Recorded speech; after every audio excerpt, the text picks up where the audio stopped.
Assalamualaikum warahmatullahi wabarakatuh. Salam sejahtera buat pecinta ilmu di sana. Terima kasih kerana memberi laluan kepada saya menceritakan serba sedikit pengalaman di dalam cinta ilmu ini. Saya, Aisyah Putri Nur Solehah binti Muhammad Syahril, dilahirkan di Hospital Sultan Ismail sebagai anak kedua dari perkongsian hidup Encik Muhammad Syahril dan Puan Mirus Mizah. Mempunyai seorang abang yang kini bersekolah di sekolah menengah. Sahabat ilmu sekalian, separuh umur saya telah dihabiskan di Sekolah Kebangsaan Sri Prani ini. Saya bermula di sekolah ini sejak tahun 2016 dan bermula dari Prasekolah Al-Farabi Sri Prani. Tahun ini tahun 2023, bermakna saya telah berada selama 7 tahun di sekolah ini. Berbagai pencapaian dan anugerah yang telah saya miliki selama 7 tahun berada di sekolah ini. Pada tahun 2018 sehingga tahun 2020, saya telah dilantik sebagai penolong ketua kelas dan telah dianugerahkan dengan Anugerah Sri Bintara Kepimpinan pada tahun 2019. Namun, pada tahun 2020, guru perpustakaan dan media telah memberi kepercayaan kepada saya untuk memegang jawatan sebagai pengawas pusat sumber. Walaupun begitu, kecintaan saya pada pusat sumber sangat mendalam. Saya terpaksa melepaskan jawatan pengawal pusat sumber tersebut pada tahun 2021. Ini kerana saya telah dipilih sebagai pengawas oleh guru disiplin sekolah. Jawatan pengawas ini masih saya sandang sehingga hari ini. Dan ditambah dengan jawatan pengiring, iaitu Student Leaderboard. Walaupun agak berat menyandang dua jawatan sekaligus, namun saya akan menjalankan tanggungjawab saya dengan penuh dedikasi. Sahabat sekalian, pencapaian pertama yang tidak akan saya lupakan apabila saya dipilih sebagai tokoh murid dan pelajar terbaik akademik di prasekolah pada tahun 2017. Sangat manis apabila dapat menggenggam sijil pertama sekaligus membawa pulang piala pertama tatapan ibu ayah. Di peringkat sekolah, pencapaian tinggi saya pada pertandingan nyanyian lagu patriotik pada tahun 2021. Saya mendapat tempat pertama dalam pertandingan itu.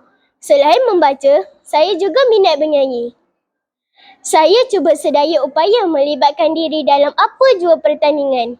Di semua peringkat, sekolah, daerah, negeri, kebangsaan dan antarabangsa.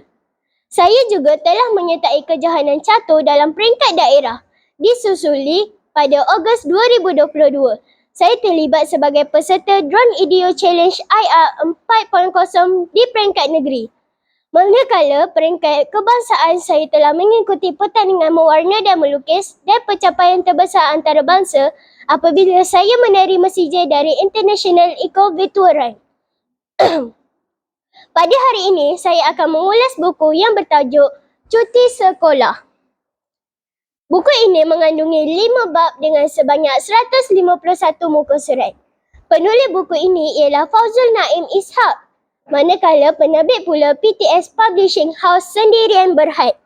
Cerita ini tentang 4 orang kawan yang bernama Aisyah Sofia, Amira, Ali dan Abu. Mereka semua berkawan baik. Pada suatu hari, mereka berempat berjalan dan ternampak seorang nenek yang menjemur ikan masin.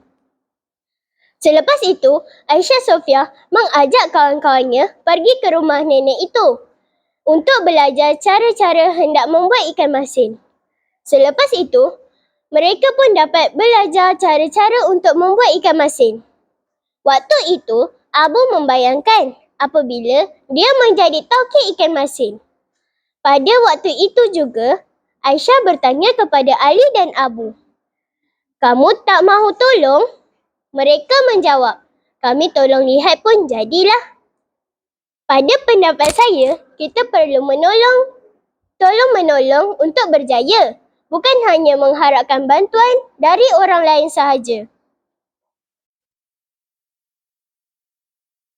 Kemerosotan kualiti alam sekitar berlaku disebabkan sikap manusia yang tidak mempunyai nilai murni dan tanggungjawab terhadap pemeliharaan dan pemeliharaan alam. Keadaan ini juga memberi kesan buruk kepada keseimbangan ekologi dunia.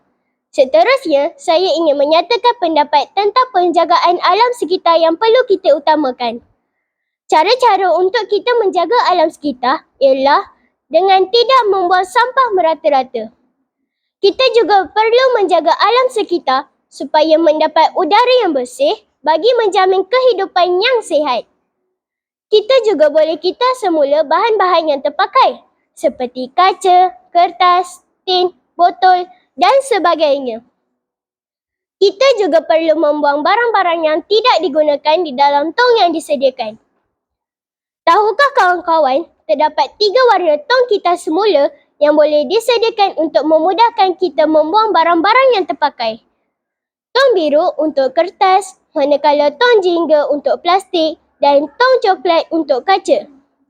Pada pendapat saya, kita perlu mengamalkan dan mengadakan aktiviti gotong royong membersihkan kawasan sekitar.